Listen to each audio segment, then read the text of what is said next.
Assalamualaikum warahmatullahi wabarakatuh. Perkenalkan, nama saya Bobby Alfian Juliansa. NIM saya 1422200023 dari Prodi Teknik Mesin.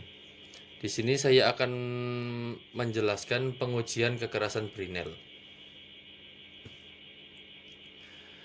Agenda pembahasan yaitu definisi pengujian, gambar alat dan bagian-bagiannya, fungsi dari masing-masing bagian, tujuan pengujian, cara preparasi spesimen, prinsip kerja proses pengujian, cara menganalisis hasil uji. Definisi pengujian. Pada umumnya, kekerasan menyatakan ketahanan terhadap deformasi dan merupakan ukuran ketahanan logam terhadap deformasi plastik atau deformasi permanen. Dieter 1987. Untuk para insinyur perancang, kekerasan sering diartikan sebagai ukuran kemudahan dan kuantitas khusus yang menunjukkan suatu mengenai kekuatan dan perlakuan panas dari suatu logam. Terdapat 3 jenis ukuran kekerasan tergantung pada cara pengujian, yaitu 1. Kekerasan goresan (stretch hardness). 2. Kekerasan lekukan (indentation hardness). 3. Kekerasan pantulan rebound. Untuk logam, hanya kekerasan lekukan yang banyak menarik perhatian dalam kaitannya dengan bidang rekayasa terhadap berbagai macam uji kekerasan lekukan, antara lain uji kekerasan Brinel, Vickers, Rockwell, Knopp, dan sebagainya. Gambar alat dan bagian-bagiannya. 1. Mesin penguji Brinel. 2. Handwheel dan tuas. 3. Dial indikator. 4. Alat identor. 5. Anvil atau landasan. Handwheel merupakan pegangan yang berfungsi untuk memutar elevating screw. Dial merupakan indikator yang menunjukkan besarnya beban satuan KGD yang diberikan pada benda uji. Alat identor adalah bola padat yang meneruskan beban uji dan bersentuhan dengan benda uji. Anvil atau landasan. Anvil merupakan tempat meletakkan benda uji. Tuas untuk melepaskan beban mayor. Tujuan pengujian.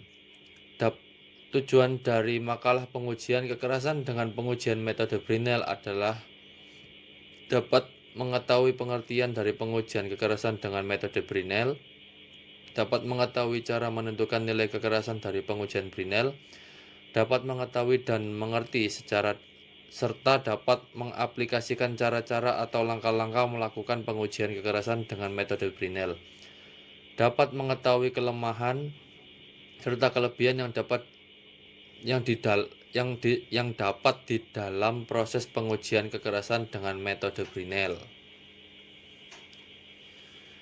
Cara preparasi spesimen. Pengujian Brinel merupakan jenis hardness test dengan cara menusuk atau menekan spesimen menggunakan identer berbentuk bola yang terbuat dari baja yang sudah dikeraskan atau karbidat tungsten.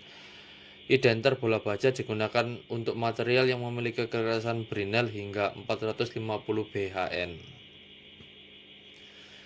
Prinsip kerja proses pengujian. Uji kekerasan merupakan pengujian yang paling efektif karena dengan pengujian ini kita dapat dengan mudah mengetahui gambaran besar tentang sifat mekanik suatu material. Meskipun pengukuran yang hanya dilakukan pada satu titik atau daerah tertentu saja, nilai kekerasan cukup valid untuk menyatakan kekuatan suatu material. Dengan melakukan uji kekerasan, material dapat dengan mudah digolongkan sebagai material ulet atau getas. Pengujian kekerasan suatu bahan sangatlah penting adanya. Ini dimaksudkan untuk mengetahui seberapa kuat bahan tersebut menopang suatu beban tertentu. Maka dari itu dilakukan suatu pengujian terhadap beban tersebut. Seberapa keras bahan dapat dilakukan dalam suatu konstruksi. Untuk mengetahui seberapa kuat bahan tersebut tahan terhadap pukulan maupun gaya gesekan. Cara menganalisis hasil uji. Proses pengujian kekerasan dapat diartikan sebagai kemampuan suatu bahan terhadap pembebanan dalam perubahan yang tetap. Dengan kata lain, ketika gaya tertentu diberikan pada suatu benda uji yang dapat pengaruh pembebanan, benda uji akan mengalami deformasi. Kita dapat menganalisis seberapa besar tingkat kekerasan dari bahan tersebut melalui besarnya beban yang diberikan terhadap luas bidang yang menerima pembebanan tersebut. Untuk mengetahui kualitas suatu logam, pengujian sangat erat kaitannya dengan pemilihan bahan yang akan dipergunakan dalam konstruksi suatu alat. Selain itu, juga bisa untuk membuktikan suatu teori yang sudah ada maupun penemuan baru di bidang metalurgi.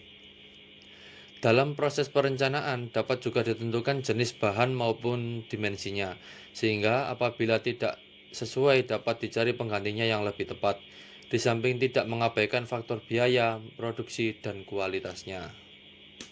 Demikian presentasi dari saya. Wassalamualaikum warahmatullahi wabarakatuh.